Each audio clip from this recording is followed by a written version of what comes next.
Hello viewers, how are you? I hope you will be fine.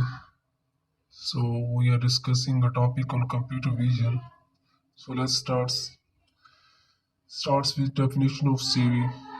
CV means computer vision.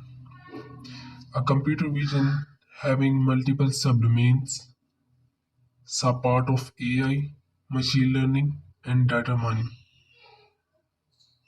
A combination of AI, machine learning, and data mining that is called computer vision.